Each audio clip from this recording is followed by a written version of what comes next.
Special OTET 2025 पे किसी geography question discussion करवा। तो जो टीचर मैंने स्पेशल ओटीईटी दौरान ये वीडियो बहुत हेल्पफुल हम।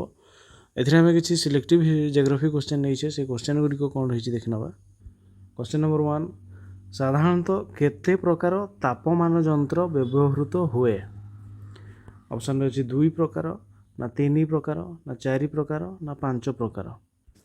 तेरे तापमान यंत्र 3 प्रकार, ऑप्शन बी हो राइट आंसर। यापर 2 नंबर, आजिकल पाग पर्यवेक्षण केन्द्र मानकरे क्रमागत भावे तापमात्रा रेकर्ड करने केउं यंत्र व्यवहार करा जाए? थर्मोग्राफ, ना बारोमीटर, ना तापमान यंत्र, ना एनीमोमीटर। तो पाग पर्यवेक्षण केन्द्र मानकरे क्रमागत भावे तापमात्रा रेकर्ड करने जो यंत्र व्यवहार करा जाए ताहा कौन ना थर्मोग्राफ। केते बढ़िला केते कमिला, थर्मोग्राफ साहाय्य जଣା पड़े। ए ऑप्शन ए हो राइट आंसर। यापर 3 नंबर, निम्नोक्त केउं कारणरू वायु चाप मापिबा निमंते एंड्रॉयड तापमान यंत्र व्यवहार करा जाए? तेबे केउं कारणरू वायु चाप मापिबा पई एंड्रॉयड तापमान यंत्र व्यवहार करा जाए? यह त्रुटि शून्य वायु चाप निरूपण करें, ना यार आकार बड़, ना यार आकार छोट और नेबा आनिबा सहज हुए, ना एथिरे वायु चाप सहजरे मापी हुए? तेबे एंड्रॉयड तापमान यंत्र, एंड्रॉयड तापमान यंत्र कौथिपाई व्यवहार करा जाए? तेबे ताहा हबो कौन ना यार आकार छोट एवं नेबा आनिबा सहज हुए। तेणु ये ऑप्शन सी हो राइट आंसर। यापर 4 नंबर, विंड भैन यंत्र साहाय्य कौन मपा जाए? विंड भैन पवनर बेग, ना वायुर आर्द्रता, ना वायु प्रवाहर दिग, ना वायुर चाप। विंड भैन साहाय्य आम कौन मापी पारिबा ना दिग, दिग कुआडू आसुची पवन कुआडू को जाउची दिग मापी पारिबा। ये ऑप्शन सी हो राइट आंसर। यापर 5 नंबर, वृष्टि मापक यंत्र साधारणतः केउं स्थान रे रखा जाए? बड़ बड़ कोठा पार्श्व, ना गछ तले, ना अड़ी पानी पड़ुथिबा जगार, ना खोला पड़िया रे? वृष्टि मापक यंत्र कोठी रखा जाए? तेबे एक्यूरेट मेजर पाइबा आम खोला पड़िया रखा, जमती कि केवल वर्षा पानी ही से पात्र रे पड़ो। तेणु ये ऑप्शन डी हो राइट आंसर। यापर 6 नंबर, समुद्र पतनरू बहु उच्चर थिबा विस्तृत समप्राय भूमि को कौन कहा जाए? समप्राय भूमि, समतल भूमि कहवा, ना माल भूमि कहवा, ना पार्वत्य भूमि कहवा, ना मरुभूमि कहवा? समुद्र पतनरू बहु उच्चर थिबा विस्तृत समप्राय भूमि को आम कौन कहि परिबा ना ताहाकू आम बहु उच्च कही, बहु उच्चर थिबो, तेणु ताकू आम मालभूमि कहवा। मालभूमि विस्तृत समप्राय भूमि मालभूमि, ऑप्शन बी हो राइट आंसर। यापर 7 नंबर, 24 घंटा मध्य वायुर सर्वोच्च और सर्वनिम्न तापमात्रा जानापी व्यवहृत तापमान यंत्र इंग्राजी अक्षर निम्नोक्त केउं आकृति विशिष्ट? सर्वोच्च एवं सर्वनिम्न तापमात्रा यू आकृति हम, ना भी आकृति हम, ना डब्ल्यू टाइप हम, ना एक्स टाइप हम? सर्वोच्च एवं सर्वनिम्न मापिबा आम कौन करवा ना से तापमान यंत्र इंग्राजी अक्षर यू टाइप हम, यू ऑप्शन ए हो राइट आंसर। यापर 8 नंबर, समुद्र पतन वायु चाप केते सेंटीमीटर पारद स्तंभर उच्चता संगे समता रक्षा करे? समुद्र पतन वायु चाप ताहले केते सेंटीमीटर पारद स्तंभर उच्चता संगे समता रक्षा करे? वायु चाप 70 सेंटीमीटर, ना 76 सेंटीमीटर, ना 80 सेंटीमीटर, ना 86 सेंटीमीटर? तेज ताहा हो 76 सेंटीमीटर। 76 सेंटीमीटर, ऑप्शन बी हो राइट आंसर। 9 नंबर, हाइग्रोमीटर यंत्र साहाय्य कौन मापा जाए? वायु प्रवाहर दिग, ना पवनर बेग, ना वायुर आर्द्रता, ना वायुर शुष्कता? हाइग्रोमीटर यंत्र साहाय्य आम कौन मापिबा? तेबे तार आंसर हो हाइग्रोमीटर वायुर आर्द्रता मापिबा। वायुर आर्द्रता हाइग्रोमीटर यंत्र साहाय्य मपा जाए, ऑप्शन सी हो राइट आंसर। एवरे 10 नंबर वायुर आपेक्षिक आर्द्रता को निम्नोक्त केउथिरे प्रकाश करा जाए ग्राम रे ना सेल्सियस डिग्री रे ना मिलीमीटर रे ना शतकड़ा आपेक्षिक आर्द्रता को आमे कोथिरे मापिबा ना शतकड़ारे ऑप्शन डी हो राइट आंसर। यापर 11 नंबर वृष्टि मापक यंत्र व्यास केते सेंटीमीटर 12.5 सेंटीमीटर रु 20 सेंटीमीटर ना 5 सेंटीमीटर रु 10 सेंटीमीटर ना 10 सेंटीमीटर रु 12.5 सेंटीमीटर ना 20 सेंटीमीटर रु 25 सेंटीमीटर वृष्टि मापक यंत्र तार व्यास हो केते सेंटीमीटर ना 12.5 सेंटीमीटर रु 20 सेंटीमीटर 12.5 सेंटीमीटर रु 20 सेंटीमीटर वृष्टि मापक यंत्र व्यास ए ऑप्शन ए हो राइट आंसर। एवं 12 नंबर निकटवर्ती समप्राय भूमि ऊपर को उठिथिबा भूमि रूपर उच्चता केते हेले ताहाकु पर्वत कहा जाए तेबे पर्वत कहया पे हमें केते उच्च को मापिबा तेबे ऑप्शन रे अछि 300 मीटर रु कम ना 300 मीटर ना 300 मीटर रु अधिक ना 100 मीटर रु अधिक पर्वत कहया पे हमें ताहाकु 300 मीटर रु अधिक कहबा तेणु ए ऑप्शन सी हो राइट आंसर।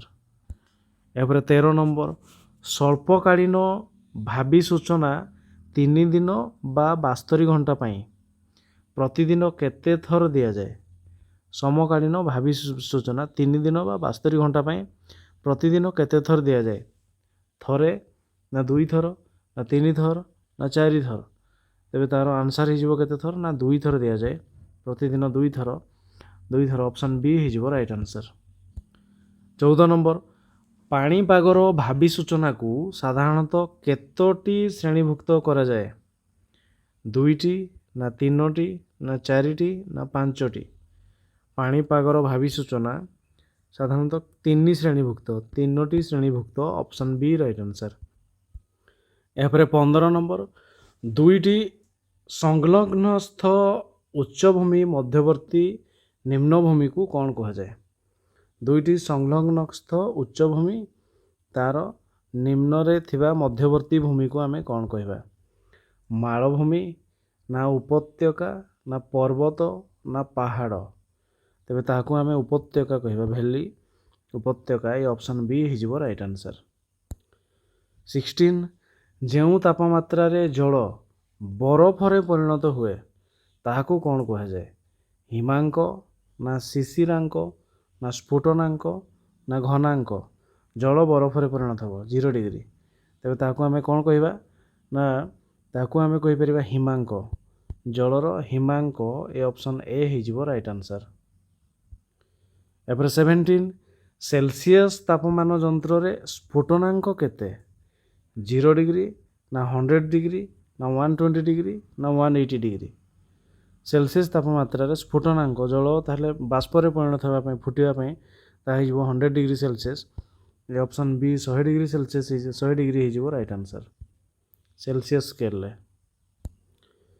यापर 18 जेउ यंत्र द्वारा वायु चाप निर्णय करा जाए तबे केउ यंत्र द्वारा वायु चाप मापिबा पई वायु चाप 12 मीटर ना थर्मोमीटर ना एनीमोमीटर ना हाइग्रोमीटर तेबे वायुर चाप मापिबा पई आमे 12 मीटर यूज करिबा 12 मीटर ऑप्शन ए हो राइट आंसर। यापर 19 नंबर केउ यंत्र द्वारा पवनर बेग मपा जाए 12 मीटर ना एनीमोमीटर ना थर्मोमीटर ना हाइग्रोमीटर तेबे पवनर बेग मापिबा पई आमे एनीमोमीटर व्यवहार करिबा एनीमोमीटर ए ऑप्शन बी हो राइट आंसर। तेबे एथिरे आमे जानि गले 12 मीटर थर्मोमीटर हाइग्रोमीटर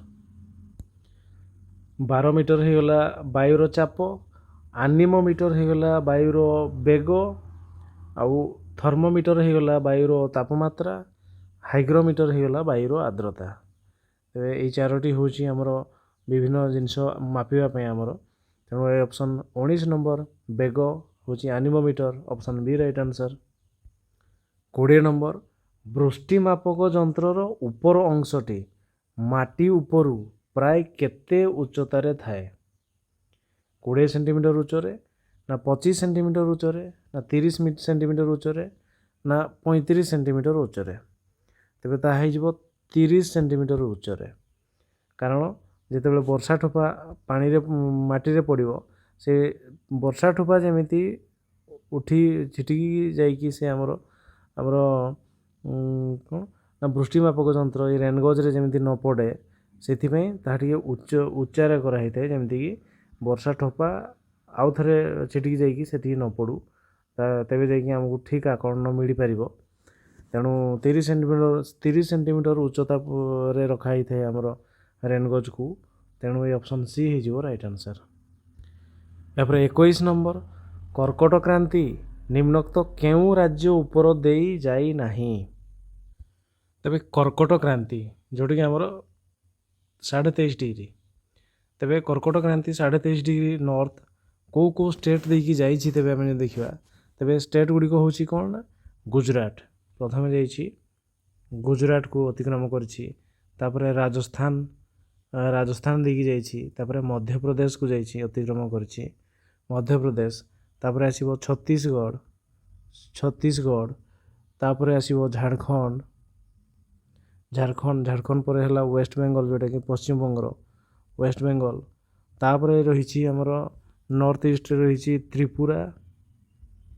ତ୍ରିପୁରା ଆଉ ମିଜୋରାମ, ତ୍ରିପୁରା ଏବଂ ମିଜୋରାମ। ଏତିକି ହେଇଗଲା କେତେ ନା 1 2 3 4 5 6 7 8ଟି ରାଜ୍ୟକୁ ତାହେଲେ ଆମର କର୍କଟ କ୍ରାନ୍ତି, ତାହେଲେ ଭାରତର 8ଟି ରାଜ୍ୟକୁ କର୍କଟ କ୍ରାନ୍ତି ଅତିକ୍ରମ କରିଛି। ସେଇ ଭିତରେ ଆମର କିଏ ନାହିଁ ନା ଏଇଗୁଡ଼ାକ ଯଦି ଦେଖିବା, ଆସାମ ନାହିଁ, ଛତିଶଗଡ଼ ଅଛି, ରାଜସ୍ଥାନ ଅଛି, ପଶ୍ଚିମବଙ୍ଗ ଅଛି, ଆଉ ରହିଲା ଗୁଜୁରାଟ, ମଧ୍ୟପ୍ରଦେଶ, ଆଉ ଝାଡ଼ଖଣ୍ଡ, ୱେଷ୍ଟବେଙ୍ଗଲ, ତ୍ରିପୁରା, ମିଜୋରାମ। ଏତିକି ଷ୍ଟେଟ୍କୁ ଆମର କର୍କଟ କ୍ରାନ୍ତି ଅତିକ୍ରମ କରିଛି। ଆଉ କ୍ୱେଶ୍ଚନରେ ଆସେ ପୁଣି କର୍କଟ କ୍ରାନ୍ତି କେତୋଟି ରାଜ୍ୟ ଦେଇ ଅତିକ୍ରମ କରିଛି? 8ଟି। ଆଉ ଯଦି ଆମେ ଦେଖିବା, ଏ ହେଉଛି ଅକ୍ଷାଂଶ ଅତିକ୍ରମ କରିଛି, ଯେଉଁଟାକି ଆମର କର୍କଟ କ୍ରାନ୍ତି 23.5 ଡିଗ୍ରୀ ନର୍ଥ। ଆଉ ଯଦି ଆମେ ପରୀକ୍ଷାରେ ଆସିବ ଆମର ଯେଉଁ ରହିଛି ଟାଇମ୍ ଜୋନ୍, ଏଇ ଟାଇମ୍ ଜୋନ୍ ଯେଉଁଟାକି ଆମର ଇଣ୍ଡିଆନ୍ ଟାଇମ୍ ହେଉଛି 82 ଡିଗ୍ରୀ 30 ଇଷ୍ଟ। ତେବେ ସିଏ ଭାରତର କେଉଁ ରାଜ୍ୟ ଦେଇକି ଅତିକ୍ରମ କରିଛି? ସେଇ ଭିତରୁ ଯଦି ଆମେ ଦେଖିବା ଟାଇମ୍ ଜୋନ୍ ଯଦି ଦେଖିବା, ପ୍ରଥମେ ଆସିବ କ'ଣ ନା ଉତ୍ତରପ୍ରଦେଶ, ତାପରେ ଆସିବ ମଧ୍ୟପ୍ରଦେଶ, ତାପରେ ଆସିଲା ଆମର ଛତିଶଗଡ଼, ଓଡ଼ିଶା ପରେ ଆସିବ ଆନ୍ଧ୍ରପ୍ରଦେଶ। ଏତିକି 1 2 3 4 5ଟି। ତେବେ ଆମର କର୍କଟ କ୍ରାନ୍ତି ଓଡ଼ିଶାକୁ ଲାଗିନାହିଁ, କିନ୍ତୁ ଆମର ସେଇ ଦ୍ରାଘିମା ରେଖା ଯେଉଁଟାକି ଆମର 82.30 ଡିଗ୍ରୀ ଇଷ୍ଟ, ଯେଉଁଟାକି ଟାଇମ୍ ଜୋନ୍, ସେଇଟା ଓଡ଼ିଶା ଦେଇକି ଯାଇଛି।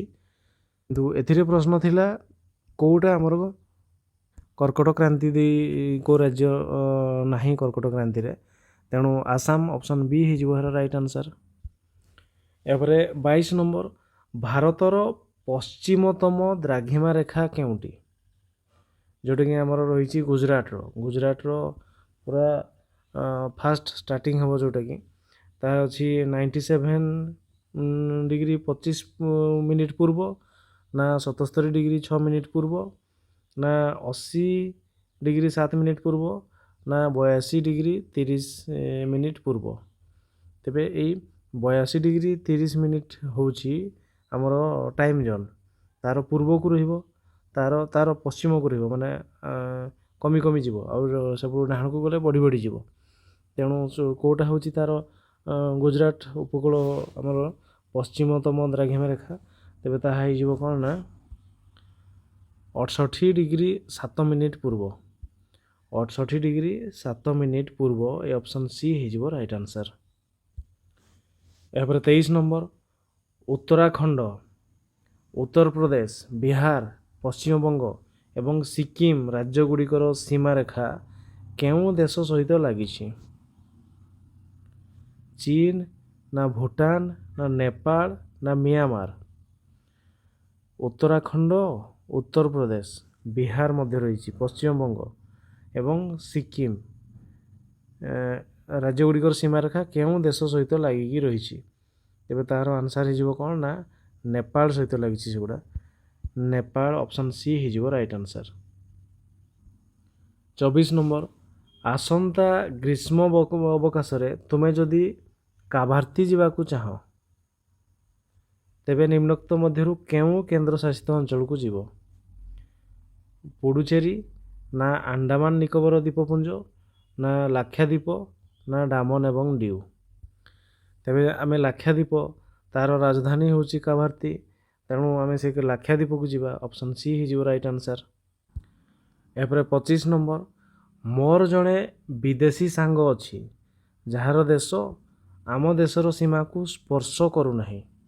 ନିମ୍ନୋକ୍ତ ମଧ୍ୟରୁ କେଉଁଟି ସେ ଦେଶ ଅଟେ? ଭୁଟାନ ନା ବାଂଲାଦେଶ ନା ତାଜାକିସ୍ତାନ ନା ନେପାଳ?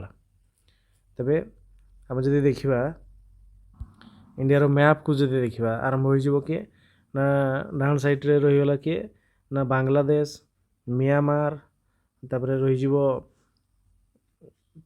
ଚୀନ ରହିଗଲା, ନେପାଳ, ଭୁଟାନ, ଏପଟେ ମଧ୍ୟ ଚୀନ, ଟିକେ ଜଷ୍ଟ ଅଳ୍ପ ଟିକେ ଆଫଗାନିସ୍ତାନ, ତାପରେ ରହିଯିବ ପାକିସ୍ତାନ, ଏଗୁଡ଼ା ସବୁ ରହିଛି। କିନ୍ତୁ ତାଜାକିସ୍ତାନ ଆମର ପଡ଼ୋଶୀ ନୁହଁ ତାଜାକିସ୍ତାନ, ତେଣୁ ଏ ଅପସନ୍ ସି ହେଇଯିବ ରାଇଟ୍ ଆନ୍ସର। 26, ଯେଉଁ ସ୍ଥଳଭାଗର 3 ପଟରେ ସମୁଦ୍ର ଘେରି ରହିଥାଏ ତାକୁ କ'ଣ କୁହାଯାଏ? ଉପକୂଳ କହିବା ନା ଦ୍ୱୀପ ନା ଉପଦ୍ୱୀପ ନା ମାଳଭୂମି? ତେବେ ଆମ ଭାରତ କଥା ଚିନ୍ତା କରିବା, ଭାରତର 3 ଦିଗରେ ସମୁଦ୍ର ରହିଛି, ତାକୁ ଆମେ ଉପଦ୍ୱୀପ କହୁଛେ, ତେଣୁ ଉପଦ୍ୱୀପ ଅପସନ୍ ସି ରାଇଟ୍ ଆନ୍ସର। 27, ଗୋଆ ଉପକୂଳକୁ ଲାଗି ଦକ୍ଷିଣରେ ଅବସ୍ଥିତ ସଂକୀର୍ଣ୍ଣ ଉପକୂଳକୁ କ'ଣ କୁହାଯାଏ? କରମଣ୍ଡଳ ନା କର୍ଣ୍ଣଡ଼ ନା ଉତ୍ତର ସରକାର ନା କଙ୍କଣ? ଗୋଆ ଉପକୂଳକୁ ଲାଗି ଦକ୍ଷିଣରେ ଅବସ୍ଥିତ ସଂକୀର୍ଣ୍ଣ ଉପକୂଳକୁ ଆମେ କ'ଣ କହିବା ନା ତାହା ହେଇଯିବ କର୍ଣ୍ଣଡ଼, କର୍ଣ୍ଣଡ଼ ଉପକୂଳ। ଏ ଅପସନ୍ ବି ହେଇଯିବ ରାଇଟ୍ ଆନ୍ସର। 28 ନମ୍ବର, ପୂର୍ବଘାଟ ପର୍ବତମାଳାର ସର୍ବୋଚ୍ଚ ଶୃଙ୍ଗ କେଉଁଟା? ଆନାଇମୁଡ଼ି ନା କାଞ୍ଚନଜଙ୍ଗା ନା ଖାସି ନା ଦେଓମାଳି? ପୂର୍ବଘାଟ ପର୍ବତମାଳାର ସର୍ବୋଚ୍ଚ ଶୃଙ୍ଗ ହେଉଛି ଦେଓମାଳି। ଅପସନ୍ ଡି ହେଇଯିବ ରାଇଟ୍ ଆନ୍ସର। କୋରାପୁଟର Deomali, option D right answer. 29 number, ଭାରତର ପୂର୍ବ ସୀମା ନିର୍ଦ୍ଧାରଣ କରୁଥିବା ପର୍ବତ ଗୁଡ଼ିକୁ କ'ଣ କୁହାଯାଏ? ପୂର୍ବ ସୀମା ନିର୍ଦ୍ଧାରଣ କରୁଥିବା ପର୍ବତ ଅପସନ୍ରେ ଅଛି ହିମାଚଳ ନା ପୂର୍ବାଞ୍ଚଳ ନା ଅରୁଣାଚଳ ନା ଉତ୍ତରାଞ୍ଚଳ? ତେବେ ତାକୁ ପୂର୍ବାଞ୍ଚଳ କହିବା, option B right answer. 30 number, K two ବା ଗଡ଼ୱିନ୍ ଅଷ୍ଟିନ୍ ଶୃଙ୍ଗ କେଉଁ ପର୍ବତ ଶ୍ରେଣୀରେ ଅବସ୍ଥିତ? ହିମାଳୟ ନା କାରାକୋରମ ନା ବିନ୍ଧ୍ୟ ନା ସାତପୁରା? ତେବେ ଆମ ଭାରତ କଥା ଯଦି ଦେଖିବା, ତେବେ ଗଡ଼ୱିନ୍ ଅଷ୍ଟିନ୍ ଯେଉଁଟା କେଟୁ, ସିଏ ହେଉଛି ଆମର ଉଚ୍ଚତମ ଶୃଙ୍ଗ, ଆଉ ଏଭରେଷ୍ଟ ଆମ ଭାରତରେ ନାହିଁ, ନେପାଳରେ ରହିଯାଇଛି। ତେଣୁ ଗଡ଼ୱିନ୍ ଅଷ୍ଟିନ୍ ହେଉଛି କିଏ ନା କାରାକୋରମ ପର୍ବତ ମାଳାରେ ରହିଛି। କାରାକୋରମ, ଅପସନ୍ ବି ହେଇଯିବ ରାଇଟ୍ ଆନ୍ସର। 31 ନମ୍ବର, ମୂଳ ଭୂଖଣ୍ଡର କେଉଁ ଦିଗରେ ଲାକ୍ଷାଦ୍ୱୀପ ଅବସ୍ଥିତ? ଉତ୍ତର ପୂର୍ବ ନା ଦକ୍ଷିଣ ପୂର୍ବ ନା ଉତ୍ତର ପଶ୍ଚିମ ନା ଦକ୍ଷିଣ ପଶ୍ଚିମ? ତେବେ ମୂଳ ଭୂଖଣ୍ଡ ଯଦି ଦେଖିବା, ମୂଳ ଭୂଖଣ୍ଡ ଇଆଡ଼େ ହେଇଯିବ ଆମର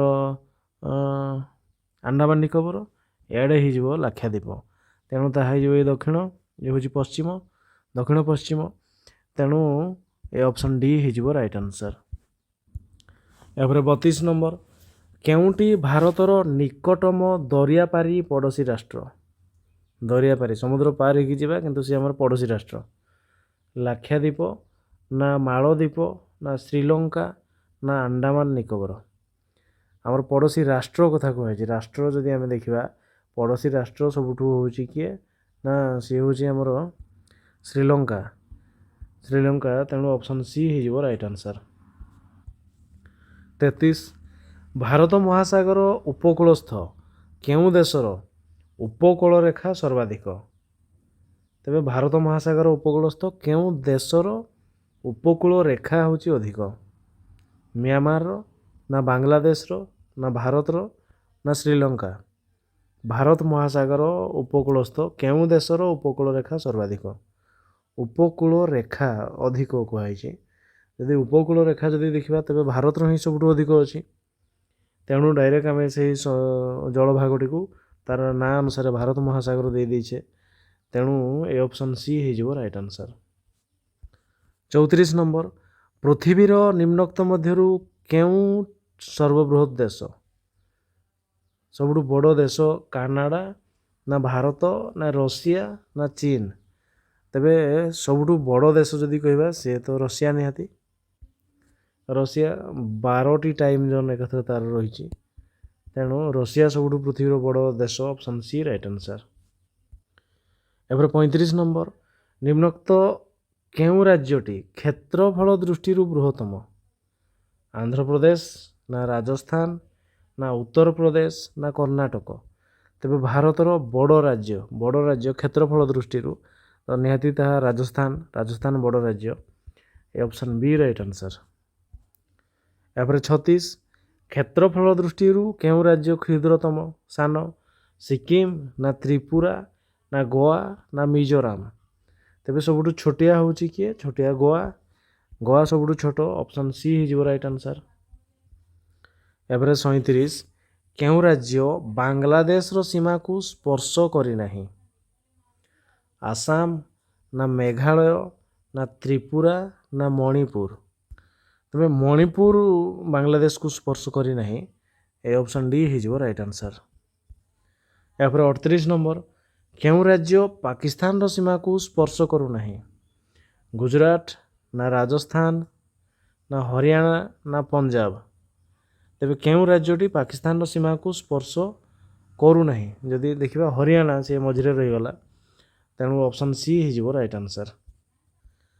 ଏହାପରେ 39 କେଉଁ ରାଜ୍ୟ ନେପାଳର ସୀମାକୁ ସ୍ପର୍ଶ କରୁନାହିଁ? ଉତ୍ତରପ୍ରଦେଶ, ନା ବିହାର, ନା ଅରୁଣାଚଳ ପ୍ରଦେଶ, ନା ସିକିମ୍? ତେବେ କେଉଁ ରାଜ୍ୟ ନେପାଳର ସୀମାକୁ ସ୍ପର୍ଶ କରୁନାହିଁ? ତେବେ ନେପାଳକୁ ଯଦି ଦେଖିବା ତେବେ ଅରୁଣାଚଳ ପ୍ରଦେଶ ପୁରା ରାଇଟ୍ରେ ରହିଗଲା। ଅରୁଣାଚଳ ପ୍ରଦେଶ, ଏ ଅପସନ୍ ସି ହେଇଯିବ ରାଇଟ୍ ଆନ୍ସର୍। 40 ନମ୍ବର ନିମ୍ନୋକ୍ତ କେଉଁଟି ପଞ୍ଜାବ ଓ ହରିୟାଣା ରାଜ୍ୟର ରାଜଧାନୀ? ପଞ୍ଜାବର ବି ରାଜଧାନୀ, ହରିୟାଣାର ବି ରାଜଧାନୀ। ଦିଲ୍ଲୀ, ନା ଜୟପୁର, ନା ଚଣ୍ଡିଗଡ଼, ନା ସିମଲା? ତେବେ ଗୋଟେ ରାଜ୍ୟ ଏବଂ ଗୋଟେ କେନ୍ଦ୍ରଶାସିତ ଅଞ୍ଚଳ ଦୁଇ ଜଣଙ୍କର ରାଜଧାନୀ ଗୋଟେ, ସିଏ ହେଉଛି କିଏ? ନା Chandigarh. Option C right answer. 41 Himalaya ଅନ୍ତର୍ଗତ କେଉଁ ପର୍ବତ ଶ୍ରେଣୀରେ ଶୈଳ ନିବାସମାନ ରହିଛି? ତେବେ ଗ୍ରୀଷ୍ମ ନିବାସ ରହିଛି ଶିୱାଲିକରେ ରହିଛି, ନା ହିମାଚଳରେ ରହିଛି, ନା ହିମାଦ୍ରିରେ ରହିଛି, ନା ପୂର୍ବାଞ୍ଚଳରେ ରହିଛି? ତେବେ ଶୈଳ ନିବାସ ଫାଷ୍ଟରେ ଯେଉଁଟା ରହିଛି ଆମର ସିଏ ହେଇଯିବ କିଏ? ନା ହିମାଚଳ। ତେବେ ହିମାଚଳ, ଏ ଅପସନ୍ ବି ହେଇଯିବ ରାଇଟ୍ ଆନ୍ସର୍।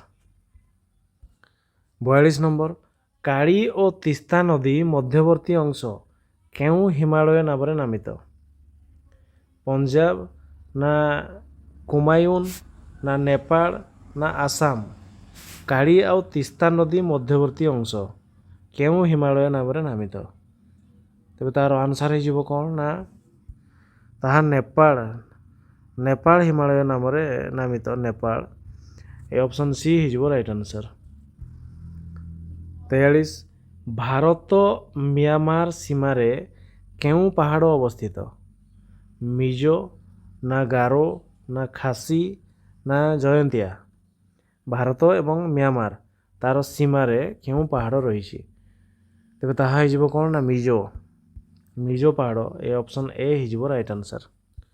44 ନମ୍ବର ଦାକ୍ଷିଣାତ୍ୟ ମାଳଭୂମିର ଉତ୍ତର ପଶ୍ଚିମ ସୀମାରେ କେଉଁ ପର୍ବତ ଅବସ୍ଥିତ? ଆରାବଳୀ, ନା ନଙ୍ଗା, ନା ରାଜମହଲ, ନା କୈମୁର? ତେବେ ଦାକ୍ଷିଣାତ୍ୟ ମାଳଭୂମିର ଉତ୍ତର ପଶ୍ଚିମ ସୀମାରେ କେଉଁ ପର୍ବତ ରହିଛି?